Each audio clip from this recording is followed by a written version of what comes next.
Waziri wa Kilimo, Umwagiliaji na Mifugo Zanzibar, Mheshimiwa Shamata Shame Khamisi amesema wakulima, Wizara ya Biashara na Wizara ya Kilimo wana wajibu wa kushirikiana na kuhakikisha wanalilinda na kulithamini zao la karafuu na kuendelea na upandaji wa miche hiyo hasa katika kipindi hiki cha mvua za masika zinazoendelea. Akizungumza katika uzinduzi wa ugawaji wa miche ya mikarafuu Tangani, mkoa wa Kusini Pemba, katika hafla iliyoandaliwa na Shirika la Biashara la Taifa Zanzibar ZSTC kwa mashirikiano na wizara hiyo, amesema kuwa wananchi wana dhima ya kuendeleza na kulinda karafuu ya Zanzibar kwani ndio uti wa mgongo wa uchumi wa nchi. Wakulima tushirikiane nao kuhakikisha kwamba tunailinda thamani na utu na muonekano wa Zanzibar kwa zao la biashara, zao la karafuu. Zao la karafuu na nazi. Kwa hiyo ninachokuombeni wazee wangu, mvua za masika zinaendelea. Leo tunataka kugawanya miche hii. Naomba sana, mikakati yetu tumesema ni hiyo, Katibu Mkuu kaeleza, Mkurugenzi kaeleza, wengine wameeleza. Niwaombe sana. Tumekuja hapa leo, dhamira yetu ni kugawanya miche hii. Lakini hatukuja kuingia kwenye records ya kwamba tumegawa miche mingi ya karafuu.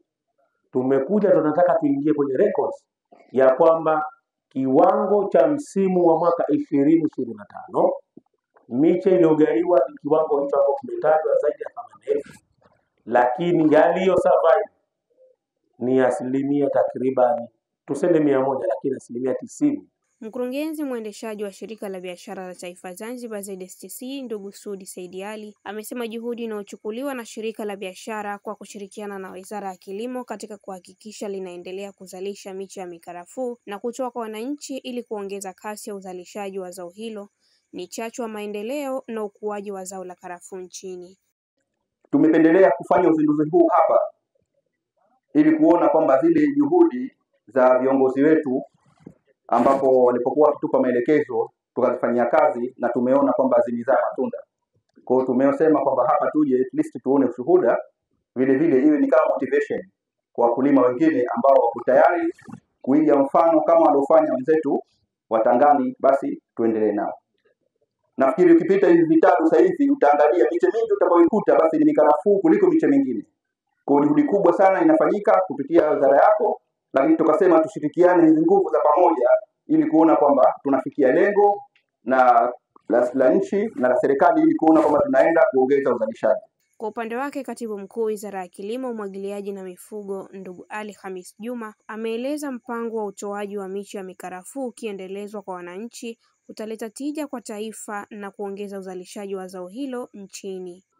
Mpango huu kama tutaunga mkono, basi nao utafikisha pale ambapo tutataka kufika, kwa maana kwamba tutakuwa na mikarafuu sasa, sio miche ya kutosha, ili zao hili liendelee kuwa zao kuu la hapa Zanzibar. Nao baadhi ya wananchi waliokabidhiwa miche hiyo wameushukuru uongozi wa Shirika la Biashara la Taifa Zanzibar ZSTC kwa mikakati wanaoichukua katika uzalishaji na utoaji wa miche ya mikarafuu kwa wananchi ili kuendelea kuongeza uzalishaji wa zao hilo. Projekti hii aliyoiandaa ambayo kwa mzuri, ambayo kwa miaka ya nyuma ilikuwa si hatuipati fursa kama hii kama wakulima. Leo kama mawaziri wakaja kutusia, wakashuka mpaka chini, wakajua changamoto zetu, wakajua wananchi wana shida gani, wakajua wananchi wahitaji nini. Kwa kweli mashallah, hili ni swala moja kubwa na tutachukulia kwa ni swala zuri kwa Mheshimiwa Rais. Kwa hiyo kama mimi basi naahidi kwamba haya masuala tutashughulikia na tutakwenda vizuri. Na wao waweze kuja kama hivi tulivyokuja leo, kama tulivyoshauriwa na mheshimiwa. Kwa hiyo na wao waingie kwenye hili jambo ambalo litatufanikisha sisi na serikali yetu na vizazi vyetu vijavyo. Kutoka Pemba, Fatma Suleiman.